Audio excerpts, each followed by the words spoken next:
Hey, I'm Glenn, and in this tutorial I'll be showing you how to retouch a photograph. Locate the image file and open with Photoshop. Left click and drag the padlock to the trash can to unlock the layer. Hold Command T or Alt T on Windows to select or hold the cursor over the diagonal points while holding the Shift key, bring the image outwardly, as we are going to be removing the dark edges and straightening the image.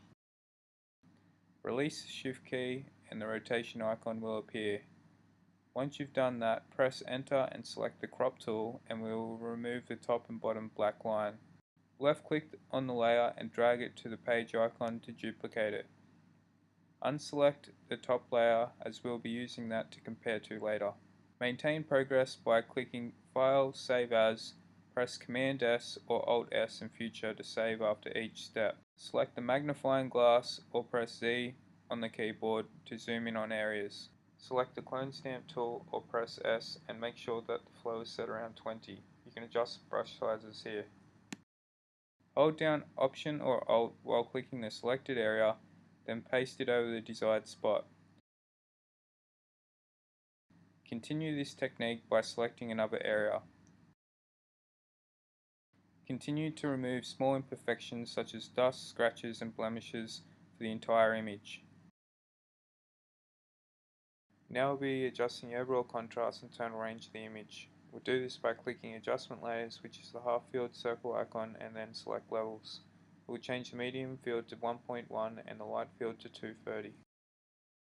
Click on the adjustment layers again, then select Brightness and Contrast, enter -4 for brightness and 8 for contrast. Next we will remove the purple tinting by clicking Adjustment Layers and selecting Color Balance. Under Midtones, select +3 for the second field and -7 for the third field.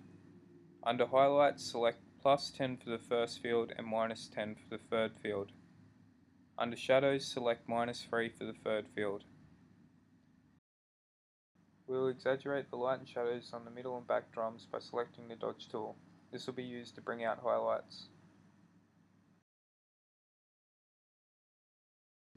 Next we will lower the brightness on the upper left area of the front drum. Do this by selecting the Burn tool. Keep the exposure around 10% and gently brush over it. Increase the exposure to around 30% and increase the brush size and apply the same technique to the background boxes. Select the brush tool or press B, change the flow to 1% and select red from the color palette and paint over the red fish on the barrel. Go up to Filter, select Sharpen, then Sharpen. Save the PSD file and that concludes this tutorial.